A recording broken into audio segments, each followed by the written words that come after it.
As sports history fans, we often reminisce about the legends.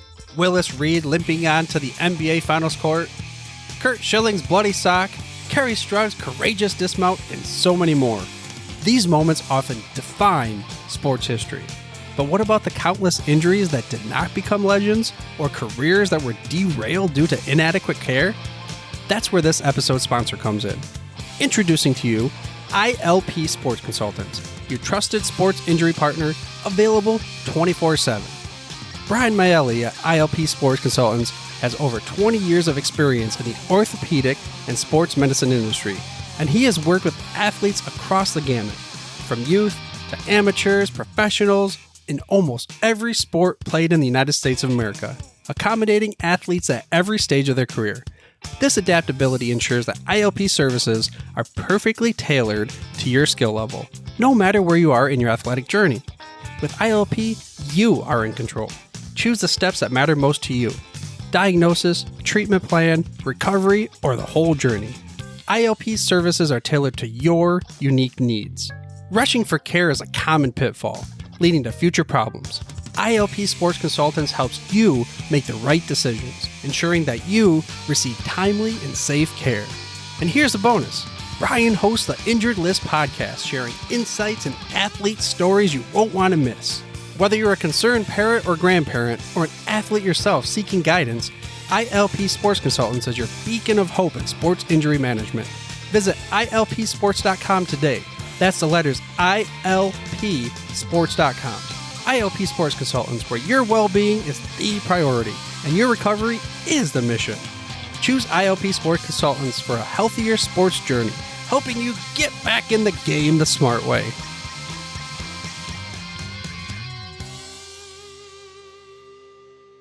Blog Talk Radio.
Tonight we will go back in time to seasons past, when 22 men graced the rugged fields of yesterday, fighting for one more first down, one more yard gain, one final score which would bring victory after 60 minutes of battle on the gridiron.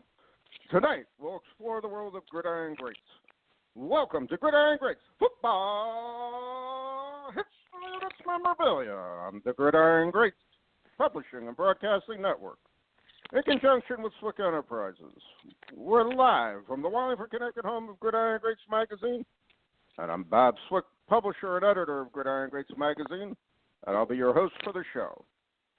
Gridiron Greats is the only publication in America which focuses upon the history and memorabilia of the North American football game since its inception in 1869.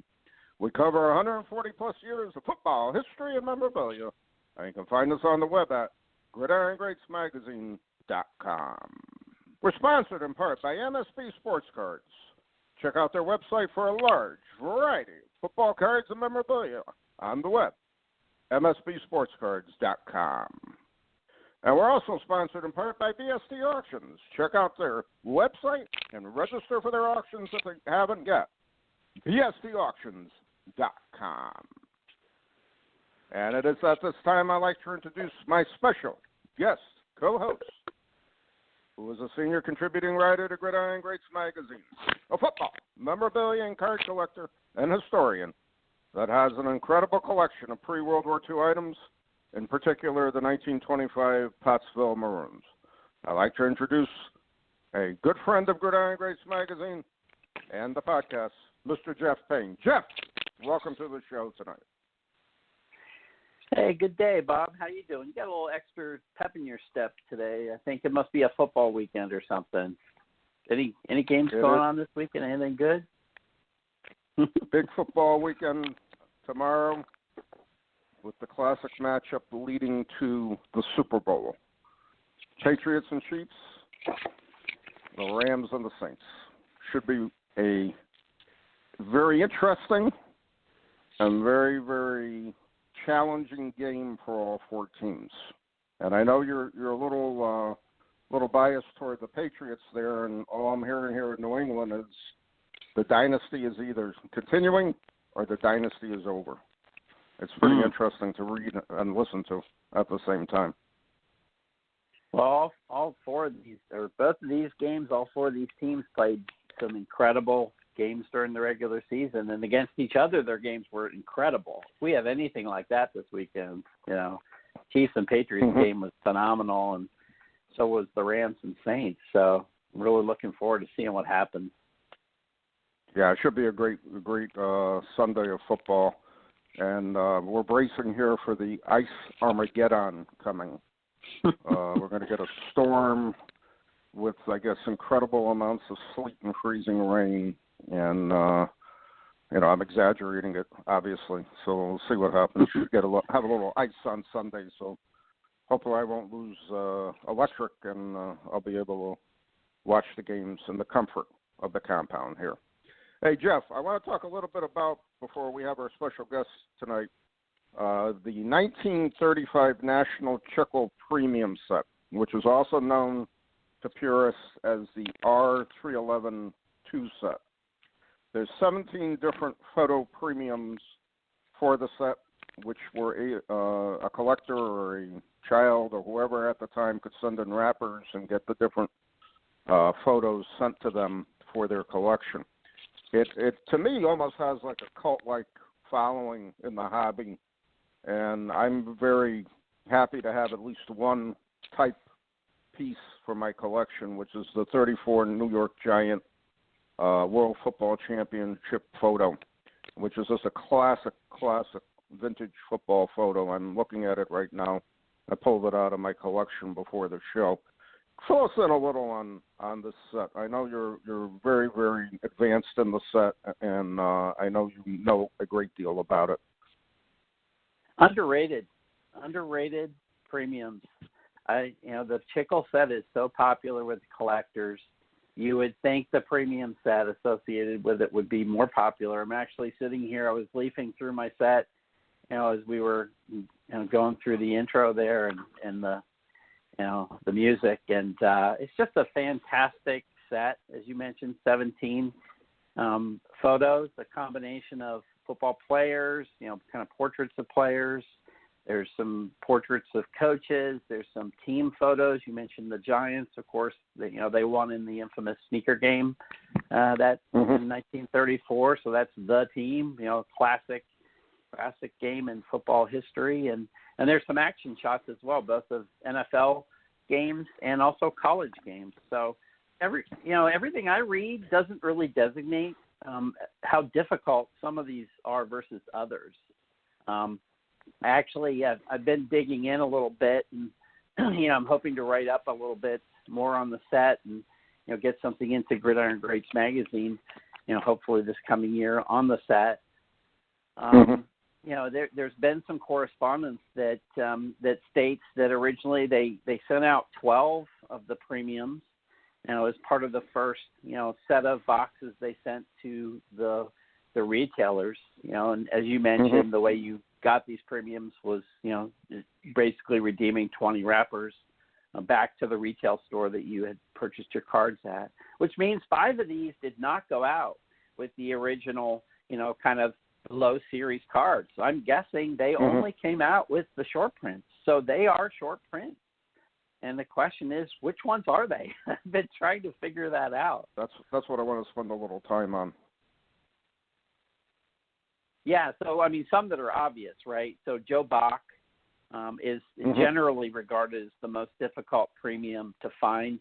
he was at the time coach of what was then the Pittsburgh Steelers became the Pittsburgh Pirates became the Steelers. He was a member of Notre Dame's famous kind of Seven Mules. They were the blockers for the Four Horsemen. For a long time, my understanding was in the hobby, it was only a rumor that this premium existed. It was on the checklist, but nobody could seem to find one and post one. And then a few started showing up and popping up, and so there are some out there now. There are a few complete sets you'll occasionally see. A few have come up for auction in the last decade.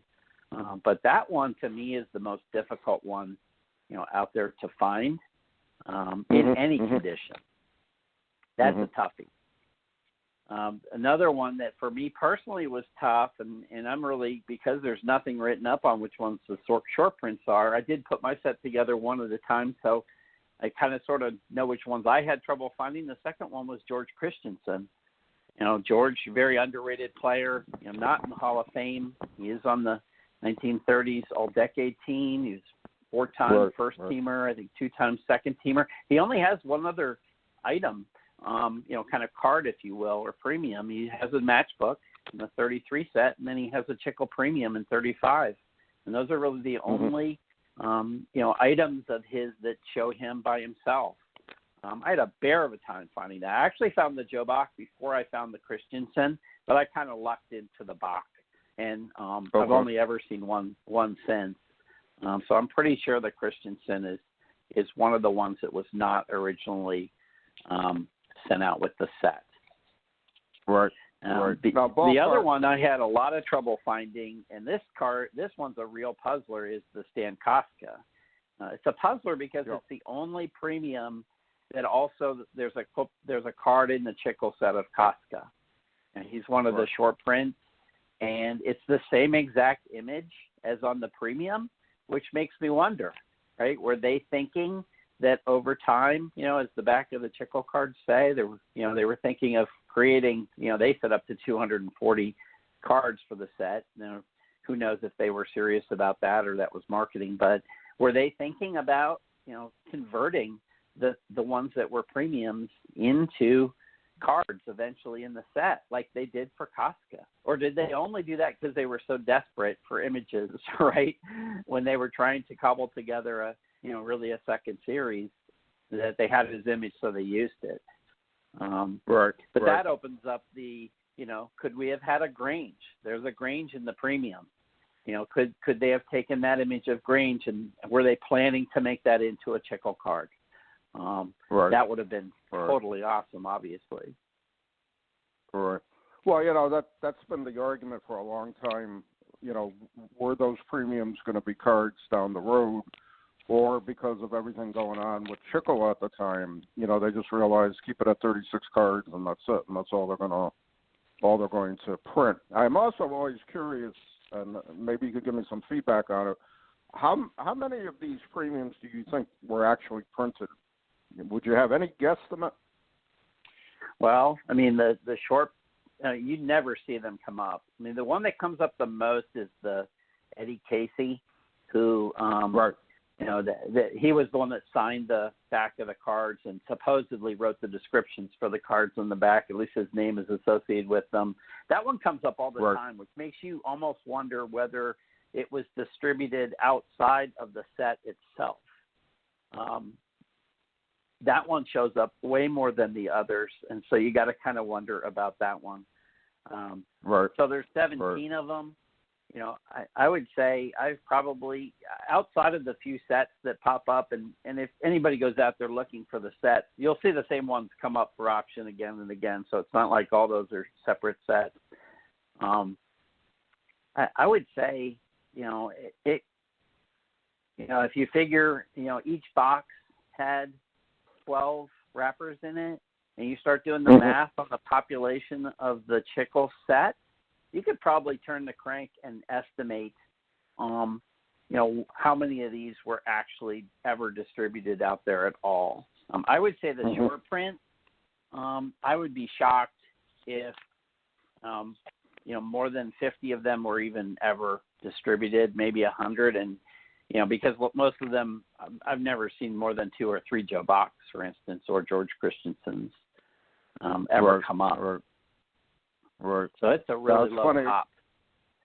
I went into my notes on this set, and the notes I had were from the early 90s. And long story short, I had talked to several dealers about it because I would see them once in a while at a show. And I didn't know enough about them. I knew, like everybody else, the 35 Chickle set. I didn't understand the premium set at the time. And then I did more investigation on it, looking at it back then. I had one dealer tell me straight out that he thought there was less than 100 of each ever printed. Mm-hmm. And his estimate was half of those actually went to the market, and that's it. Mm-hmm. And the other half were probably destroyed. They were destroyed, and/or they're caught in somebody's warehouse right now, unbeknownst to anybody, and they're waiting to be found. I find that highly unlikely. So I really think, in my opinion, it's always been, if you have a complete set of these inserts, you're probably one of a dozen people in the country who have a full set. I don't think there's more than 12 complete sets of these around. I mean, I could be I could be very off in my estimates, but that's my best judgment. I know for a fact of 3 complete sets, yours being one of them, and 2 other collectors, and that's it. So it's fascinating to me that this is, and I agree with you, a completely overlooked early pre-World War II set that depicts so many different interesting aspects of early NFL history and early collecting history for football cards and memorabilia. I only have a type piece, which is the 34 Giants World Football Champion photo, which is classic. Sure is. Yeah, and there are still some mysteries in this set. I was just actually digging into the premium around the Detroit Lions one that talks about the greatest tackle ever. And there's some interesting nuances to that image that have never been documented as far as I know. That's part of what I'm hoping to write up in Gridiron Greats here in the coming year. But so there's still stuff being discovered in this set as well. I mean, it's not like this set is completely nutted and everybody understands everything there is about the players and the teams and the images. I mean, you mentioned the Giants photo. There appears as though 2 players were pasted in to that photo. Right. They weren't part of the original photo. So why? Where were they? What was up? I've seen some stuff that Mike Morin has posted about some injuries to those particular players. Did they miss the team photo? When was the team photo taken? All that stuff is undiscovered, things about this set that make it so interesting. Right. And I'm looking at it right now, and I can see the pasting in the back, and I believe it's Newman, the quarterback, and Clancy, the halfback, were pasted in. And and Newman is in this set as well, and he's pretty hard to get to. Right. And it's interesting because it's obvious they were cut and pasted into the photo, which to me is very interesting because not a lot of that was ever done back then. So that was pretty progressive that they did something like that. But it's just a classic photo. I mean, and the individual players, you got Kenny Strong in this picture. This is his 34th World Championship photo too. So it makes it even more historical as far as its place in collecting and in the history of the early NFL. It's a fascinating insert set. And I highly recommend any collector, and I know I've steered a couple collectors for type pieces over the years. I've handled a couple of them, not many, but like I tell any collector, you should have at least one of these pieces in your collection just to see what they're like and to see how really they're very, very unique as far as being able to last as long as they did, meaning that, here you got a piece that's almost 90 years old here, and they still hold up, and they still look very, very good. There's not a lot of toning to a lot of these pictures either. So they were very well produced, and they're to me they're fascinating, a fascinating piece of history. Of pick up one for your collection. You're going to have a very interesting and rare piece of early NFL memorabilia, to say the least, and of football cards at that time. I can only imagine. I always think about what it was like to be a young kid, going to a candy store and buying a few packs of the Chickles, and then saying to yourself, gee, I need 20 packs, so now I got to buy 20 packs to get the wrapper so I can get one of these photos. That's got to be, that was a heck of a challenge for a kid at that time, especially coming out of the Depression and everything going on at the time. It was just, it's amazing. And how many young kids really like football, Just, 20 is a lot, and it's interestingly, it's more than the baseball set, because you mentioned the R311 designation. There, the R311-1 is a baseball set, and they only required 15 premiums to get the baseball one. So what the heck? What's up with football? Why are they making the football, kids buy more? What's up with that? Right. And I think part of that issue was they knew they only printed a few of them. And because they printed a few of them, they didn't want a lot of, kids running back and forth buying 3-4 packs and getting a photo right away. You know what I mean? So that's another part of it. Probably true. And also probably the reason why there's so many more baseball ones out there, because they're, the baseball ones are a lot easier to find and put that set together than the football. Even though there's a lot more of them in the set, it's a lot easier. I agree with that 100%. All right, we have our special guest. He's ready. We're going to introduce him now. He is featured as our Dallas Cowboys super collector in our current winter issue of Gridiron Greats magazine, with an outstanding and an amazing collection of cowboy cards and memorabilia. I had the great pleasure of meeting this gentleman a few months ago at our little football getaway weekend. And I'd like to welcome to our show tonight Mr. Steve Wills. Steve, welcome to the show. Hello, Bob. Jeff, thank you guys for the invitation. I really enjoyed listening to the discussion of the Chickle premiums. It kind of puts a whole different cast on rarity when you're talking about maybe 12 sets in existence, maybe a circulation of 50 to 100 for each of the items. It's amazing that you've been able to put that set together. It is, and that's the part of our hobby that I think is really unknown to still a lot of people. There are many, many rare and very small distribution and printed items, especially pre-World War II items, and a lot of the post-World War II items in the late 40s and early 50s. There's just not a lot of it out there. And I don't think a lot of collectors really understand that or really know. If you have a piece, if you have an R311-2 premium, you have one of very few. They're exceptionally rare, to say the least, as compared to, 80s and 90s stuff type of thing. So it's a fascinating part of our history in collecting football items that I think is still overlooked to this day. But in any event, Steve, welcome to our show. And I'd like to find out and start off our questions with how did you become a fan and start collecting Dallas Cowboys cards and Cowboys memorabilia? Well, it's a little bit of a long story. I had my grandparents on my mother's side transferred from the hometown where I grew up to the Dallas-Fort Worth area the year that I was born. So I remember hearing about Dallas from my mother all the time as a little boy. And the first family vacation I remember that we took out of town was to Texas to visit them. So when I turned 8 and we had a local Pee Wee football team called the Little Dutchmen, and some friends of mine and I were interested in playing, I naturally was a Dallas Cowboys fan.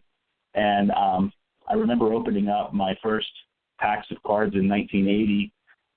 My mom was a waitress at a restaurant, and from time to time she would take my brother and I along in on a Friday night or a Saturday morning, and we would sit in the back on a deep freezer chest and watch cartoons. And from time to time, the proprietor would come and say, hey, we're a little busy. Can you guys help clean some tables? Or can you wash some potatoes and cut them into French fries? And he would give us a couple of dollars for the pinball machine, or go across the street to the Acme store and bring us back grocery racks of 1980 Topps football cards. So I've probably opened well over 100 of those.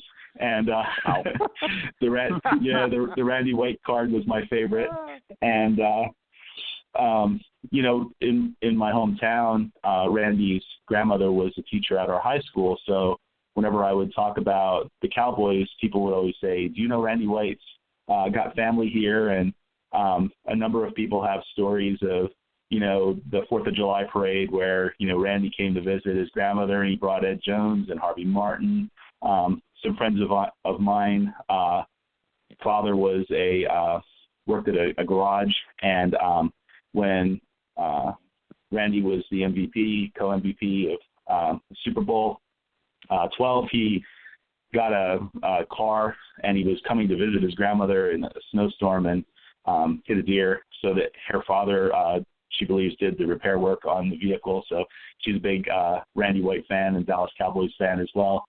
So through the 80s, there were a lot of people collecting cards. My friends, for the most part, all collected cards, and we would put them all into binders, and it was great fun to go over to a friend's house and pull a binder out, look at their stuff, have them look at your cards, and I collected until about 1991 when I went to college. And then I kind of forgot about my cards. I moved them around with me from place to place, but I didn't pull them out very often until finally my wife said to me, hey, you've got a vacation coming up here in 2014. Why don't you go through the closet, since half of it is full of cards, and see if you can clean things out. And when I was going back through everything, kind of catching up with where the hobby had been the time I was away, I realized that most of what I had was not in very good condition, but it was also in that era of the junk wax era where there was overproduction, and things were worth more then than they are now.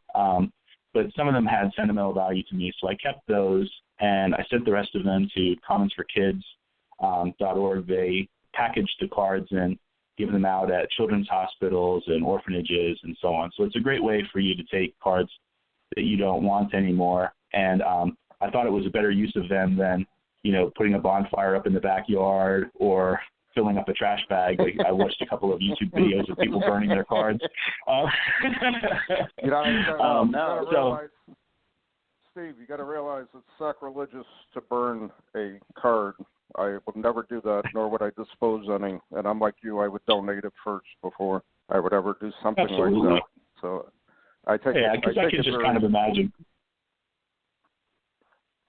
Say that again. Oh, I'm sorry. Go ahead, Bob. No.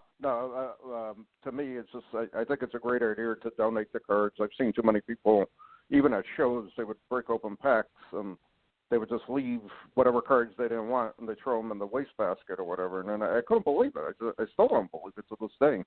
A lot of people still do that. And but anyways, go ahead, Jeff. Go ahead. So I go ahead, Steve. Oh, sorry, Jeff. Go ahead. No, I was going to say, you probably heard the classic story about Matt Millen coming to Maryland when he was coming out of high school and his run-in with Randy White. Have you heard that classic story? If you haven't, you should watch the Matt Millen. Might be a Football Life. He tells a story about coming, big weightlifter, pumped up, big lineman dude, really cocky, coming to Maryland for a recruiting visit. And I guess he either challenged Matt Millen or challenged Randy White to an arm wrestling match, or got pushed into it, but just got destroyed. It's a great story. When you were talking about Randy White, that was running through my head because that really stuck with me. That story Matt Millen tells about Randy White. He was something else. Yeah, I'm not surprised. We met Randy a couple of years ago, and he's still in fantastic shape too. So, I bet he is. Can you talk about a little bit more about your collection. Specifically, I'd love to know, if you ended up somehow on a desert island, or maybe you're snowed in like Bob's going to be iced in here in a couple of days. What are the top 5 things in your collection? What is it you just would? What could you never let go of? What are those top 5 things that you just enjoy and savor over more than everything else you have? Because I've seen your stuff and you have an incredible collection. Well, thank you. I appreciate that. I think for me the most iconic kind of card that I have is the 1972 Roger Staubach rookie.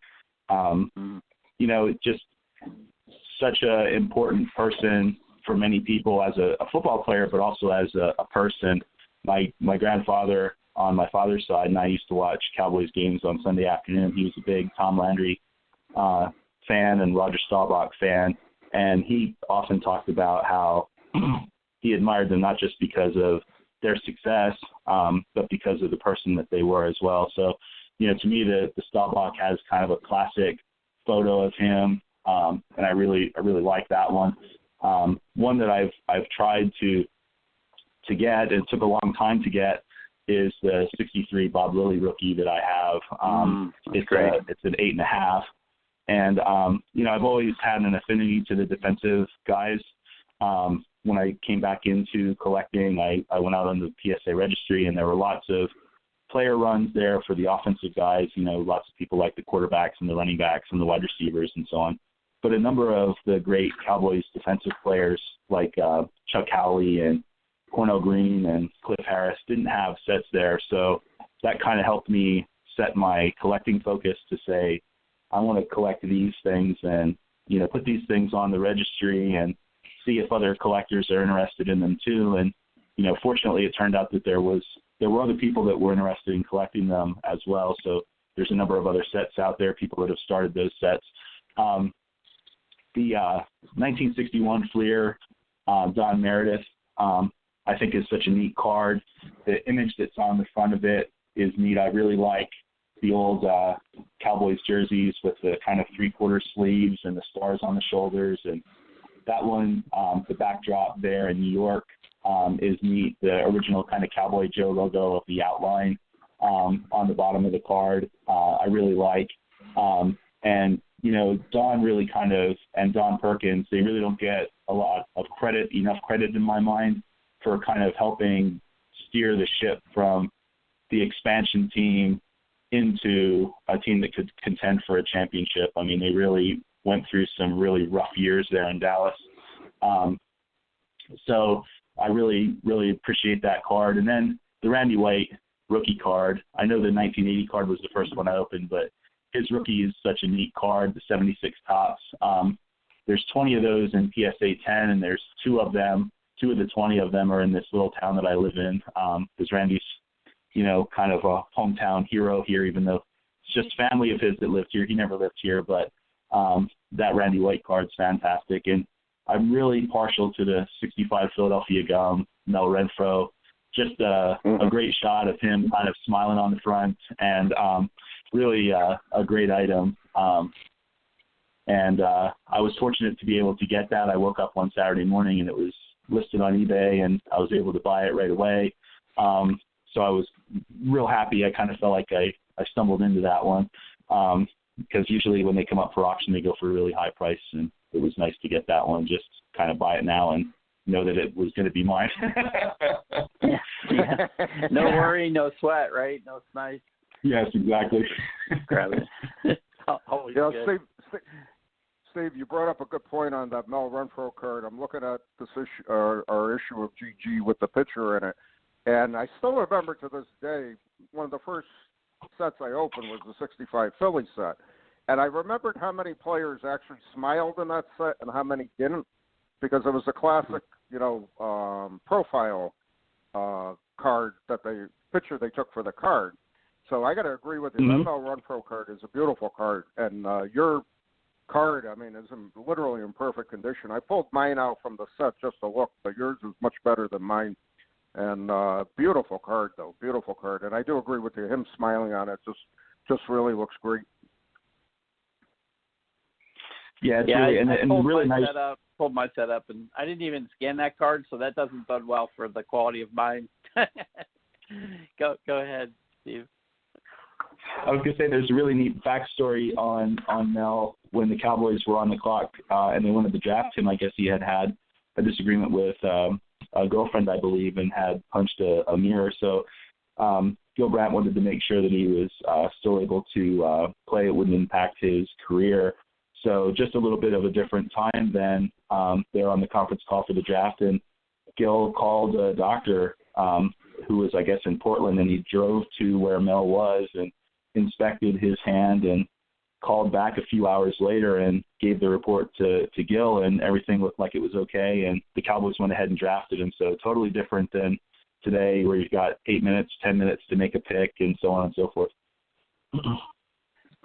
Wow. Yeah, and that was all done, right today. Every injury's been scrutinized, and there's 8,000 doctors involved. It's all over Twitter, and I love hearing those stories about how the early drafts went, and the extent that the teams went to figure out whether a player was, going to be a good fit, was injured or not. They just didn't have the information they have today.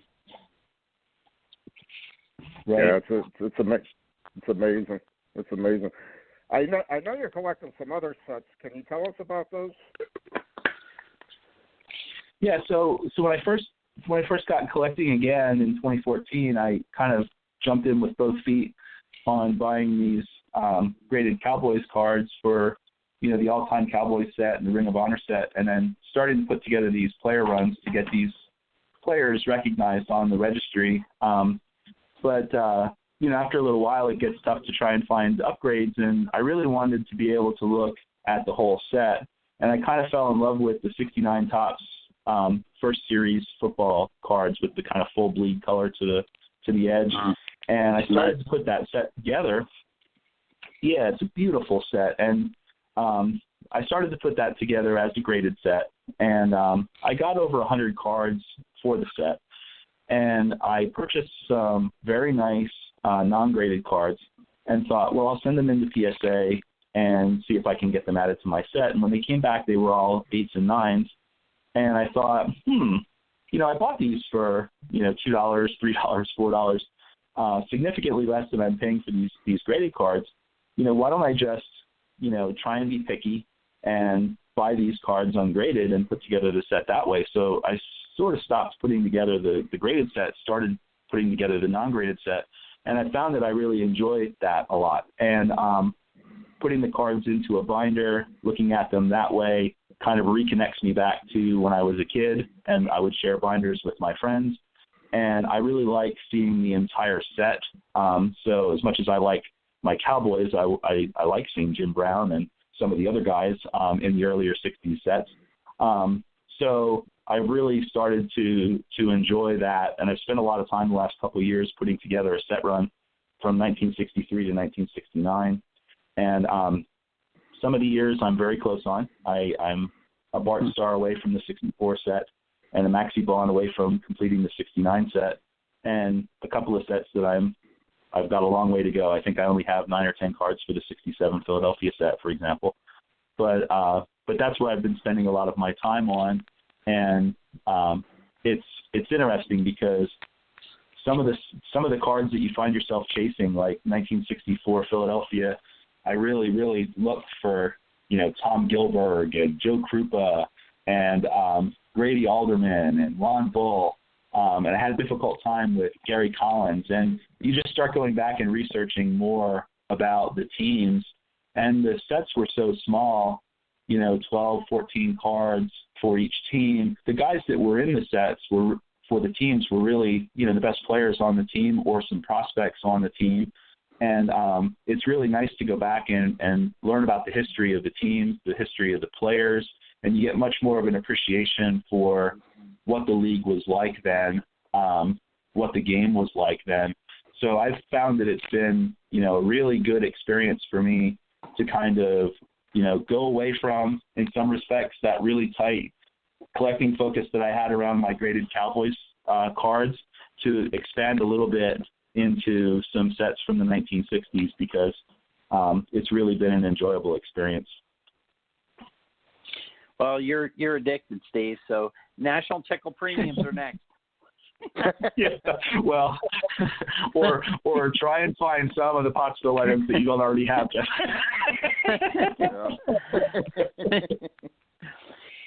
So you mentioned branching out a little bit, completing some sets. What is currently on your want list? What are the things you're really focused on getting that you feel like are holes in your collection that you'd really like to find right now? Well, that's a great question. I think white whale wise, I'd still like to find a 1966 Bob Hayes rookie in PSA 9 mint condition. There's 3 cards from the 60s. The Don Perkins 1962 I'd like to find in a 9. There's 3 of those.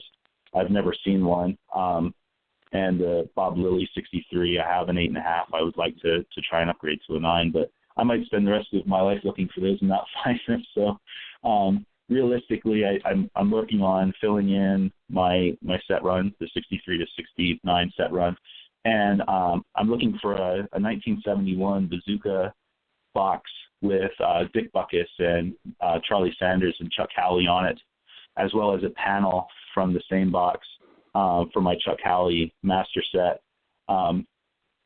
And I started working on a 50th anniversary Hall of Fame autograph set. Panini has been inserting these cards in various products since 2013.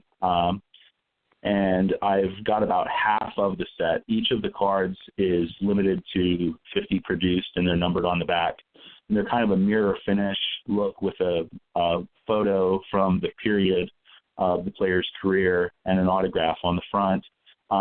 Most of them are in blue Sharpie. A couple of them are in black Sharpie. But I'd really like to continue to make progress on that set. It's a lot of fun to have a modern set to work on building, because the modern market is very difficult with so many different products, and there's so a broad range in price. You might pay $350 for a pack and get 4 cards. So putting together a set with all the parallels and chase cards and autographs is a little more frustrating than trying to put together a vintage set.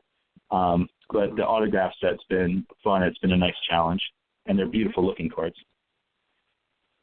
Yeah, they are gorgeous. Yeah, those are nice cards, to say the least. Do you have any interesting collecting stories you'd like to share with our listeners? Oh, you had a few we were talking about when I was down there. Yeah, the funny one between my wife and I is, I really stressed about buying the Roger Staubach rookie that I bought because the price of the PSA 9 cards had really gone through the roof. And when they started to come back down again, some Cowboys collecting friends of mine and I were chatting, saying, where do you catch the falling knife on price?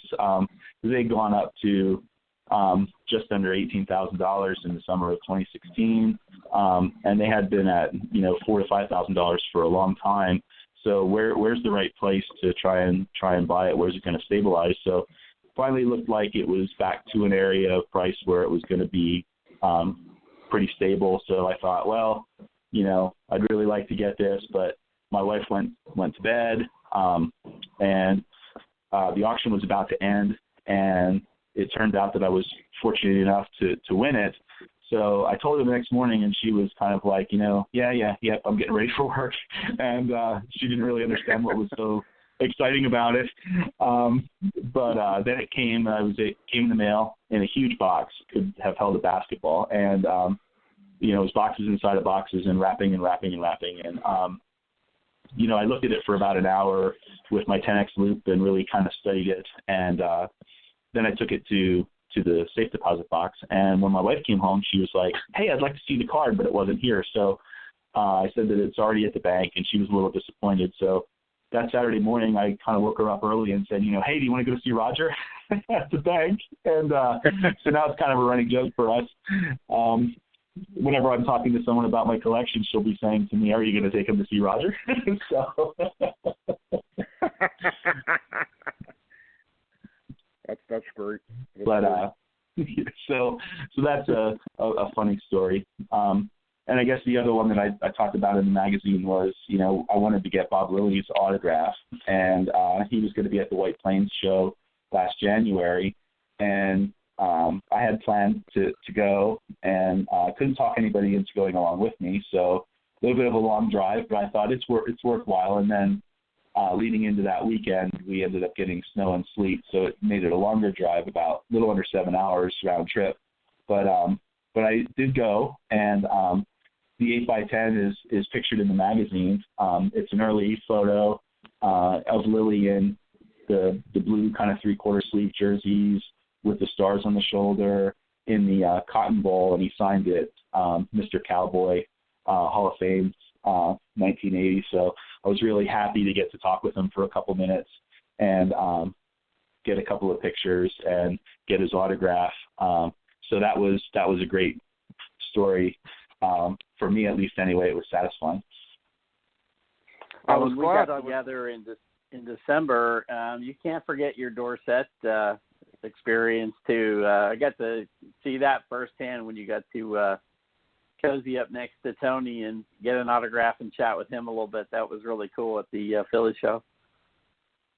Yeah, so I had plans to go to the Philly show on Friday with another collector, and the show had been moved from its normal location because of some flooding, and you guys were going to be going on Saturday. And it turned out that, I talked to Jeff, and he said, no, it's not going to be a reduced number of vendors like it had been the previous time. It's going to be the full set of vendors. So I thought, oh, that's fantastic. I'll meet you guys at the show on Saturday instead of Friday. But I never went out to look to see who was going to be there. So we met up, and we split up to kind of see what was there at the show. And I heard the loudspeaker make an announcement, something along the lines of, if you have a ticket for your meet and greet photo opportunity with Tony Dorsett, please come to the autograph area. And I was like, wait a second, Tony Dorsett's here? So I went to the back and found out that, yes, in fact, he was there. And then I think I bumped into you guys saying, oh, my God, Tony Dorsett's here. I'm like a teenage girl at a concert or something, and looking for something to get him to sign because I didn't have anything along with me. And so I bought a mini helmet, and while I was in line, about ready to have him sign the item, I heard, Steve, and looked over, and Jeff and Bob were down by the Touchdown Treasures booth and got my picture, waiting for Tony to sign. And I got to talk with him for about 5 or 10 minutes. I was the last person in line. And he signed Tony Dorsett on the one side of the helmet, and I ran for America's team on the other side of the helmet. So it was something custom on the helmet, but it was fantastic to get to meet Tony. He really was he was really smiling when I told him, I remember watching him on Monday Night Football rush for the 99-yard touchdown, and I was jumping up and down.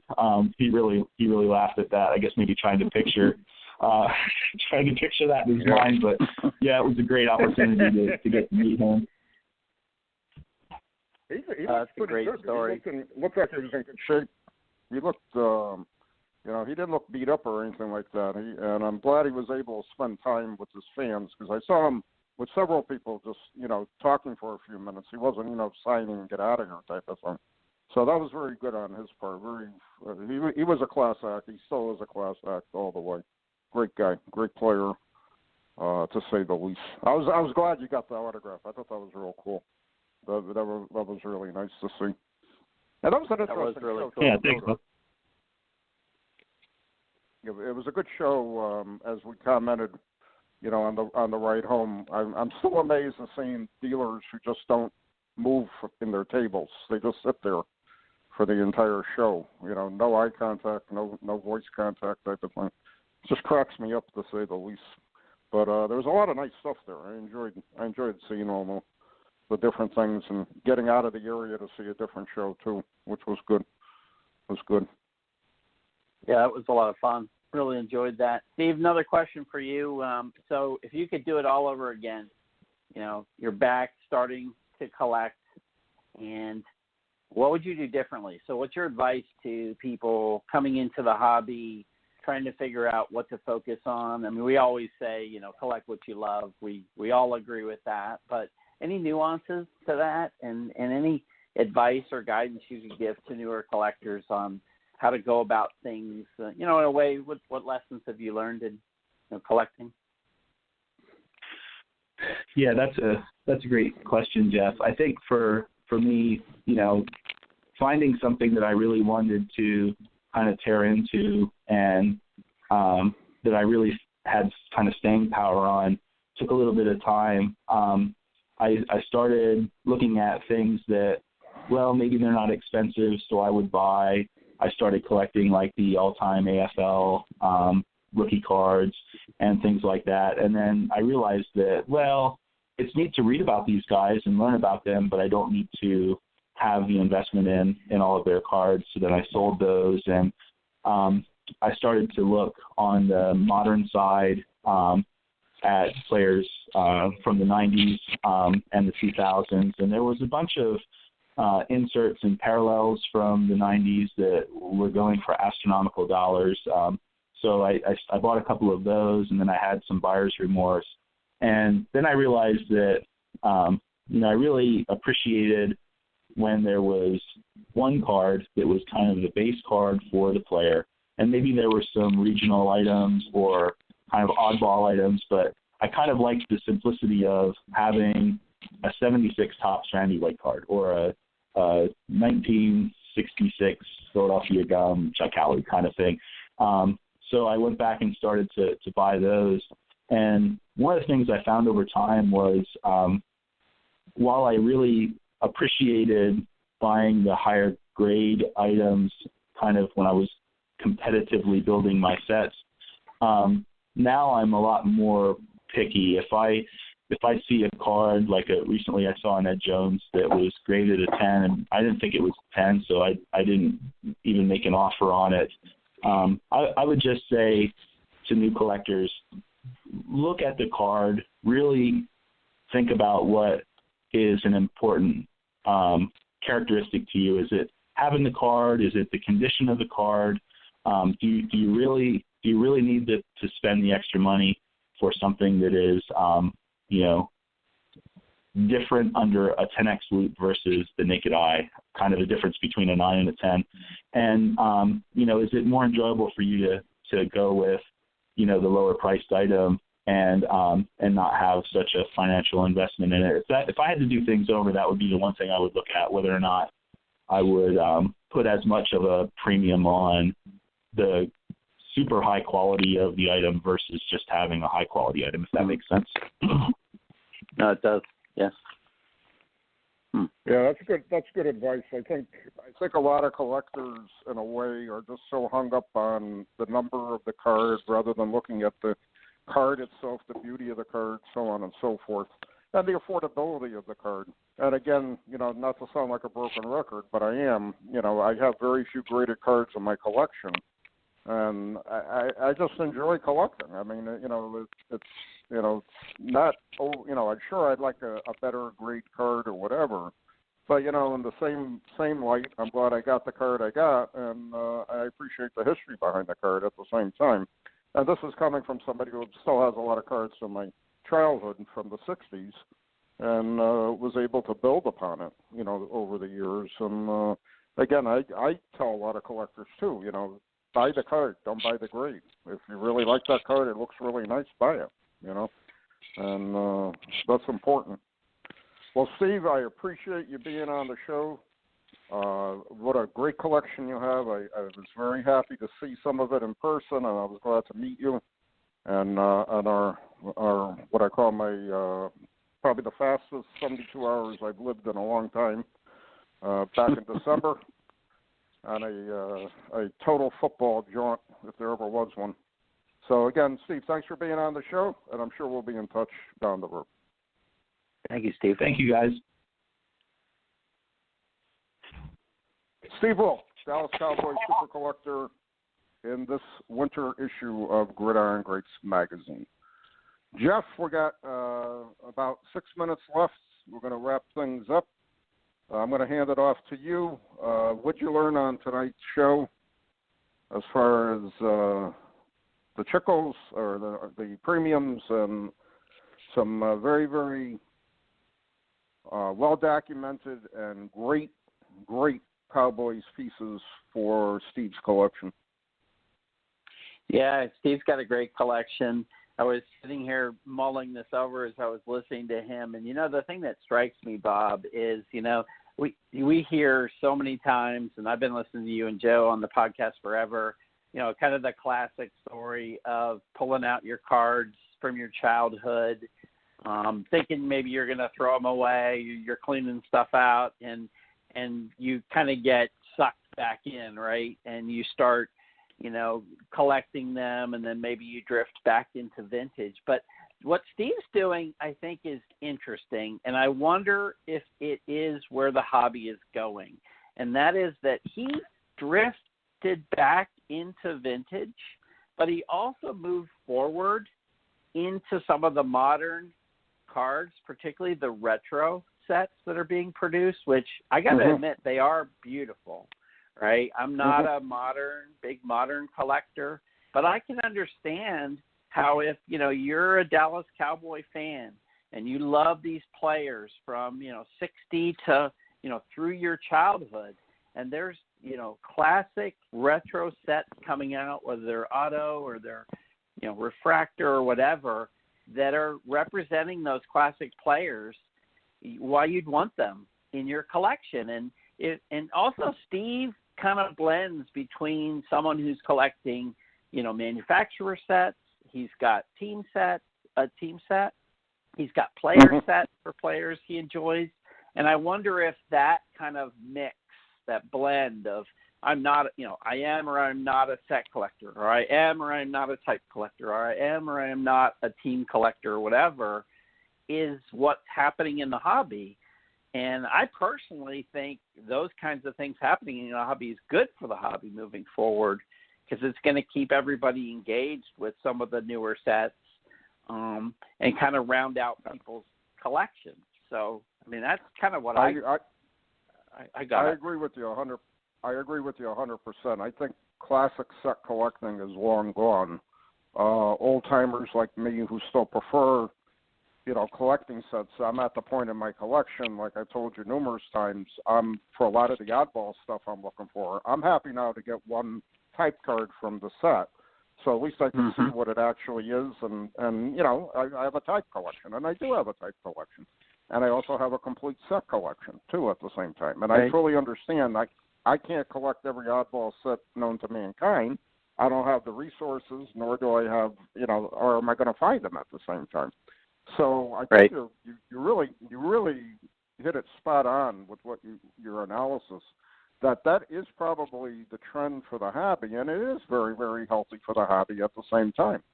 And I have no issues whatsoever, and I've had this happen at a couple of shows where I had guys come up to me and say, listen, I really can't afford to put together the 57 Topps football set. Do you have any lesser grade cards that I could, just of whoever, the Bears or the Packers, so I could have for my team set collection? And inevitably, I could find something for them, give it to them at an exceptionally reasonable price. They're happier than anything that they actually now have a piece of that history, and it ties into their collection. And I just think that's great for the hobby. I really believe that. And I do agree with you 100% that is probably going to be the future of the hobby over the next 5 to 10 years, if not longer. Because, again, who's really collecting new stuff other than team, players and or teams? I think when Topps ended in 2015, that had the low-end Topps and Topps football in general, that really ended it for a lot of collectors, That's my last full set, 2015 Topps. That's it. I didn't do anything, and have not done anything over the past 4 years. So it's impacted the hobby. All right, we're down to same for me. Go ahead. No, I was just going to say same thing for me. I stopped when Topps stopped in terms of the newer sets, but I do pick up a few modern things that I think are interesting here and there. Oh, yeah, I agree. And I've heard that from so many different collectors, saying the same thing. 15 was it for me, and that's it. 2 minutes to go. I'd just like to remind everybody we're sponsored in part by MSB Sports Cards. Check out their website at msbsportscards.com. And also sponsored in part by BST Auctions. Please check out their website and register for their auctions at bstauctions.com. So again, as I say many, many times on the podcast, here's another avenue, another area that may not be known to a lot of collectors, the R311 premiums. Here's another example of a super collector with just an amazing collection of items, and again, classic stories collected when he was younger, has those vivid memories of opening the 1980 Topps football packs. Great story, walk across the street from where his mom's working, pick up a few packs at the local 5 and Dime or the drugstore or whatever it may be. It's just really nice, and I kind of long for the days that I could run into today a Walgreens or a CVS and buy a pack when I'm checking out, and that's not to be found anymore. You know what I mean? So it's just funny to me in a way, and it's almost like how everything changes, to say the least. All right, we're almost out of time. Jeff, thank you for filling in. Hopefully Joe will be back at the end of the month from his elongated vacation again, and we'll have a couple new shows coming up.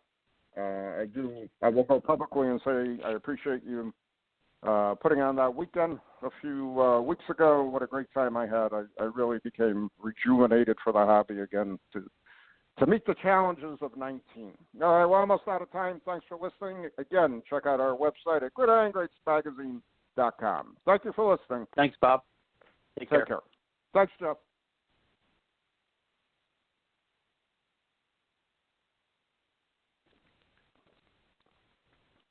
Hey there, sports history fan. This is Arnie Chapman, aka the Football History Dude, and I wanted to thank you for stopping by to listen to another episode here on the Sports History Network. Our podcasters are passionate about uncovering and sharing sports stories from yesteryear. And if you didn't know it already, we have over 30 shows across the network covering all sorts of sports history topics. In fact, here's a glimpse into one of our awesome podcasts here on the network. Each week, the official Football Learning Academy podcast will take you deep into the history of pro football through interviews with players, coaches, or administrators in the NFL, as well as interviews with Pro Football Hall of Fame selectors, authors, and historians. You'll learn how the game evolved and important moments that shaped the sport into what it is today. And don't miss the Pro Football History Nugget of the Week. Listen to the official Football Learning Academy podcast on the Sports History Network. How about that? I bet you're super hyped to go listen to that new podcast, right? Well, to learn about this show and all the other podcasts on the network, head over to sportshistorynetwork.com/podcast. Again, that's sportshistorynetwork.com/podcast. Head over there today to find your next favorite sports history podcast.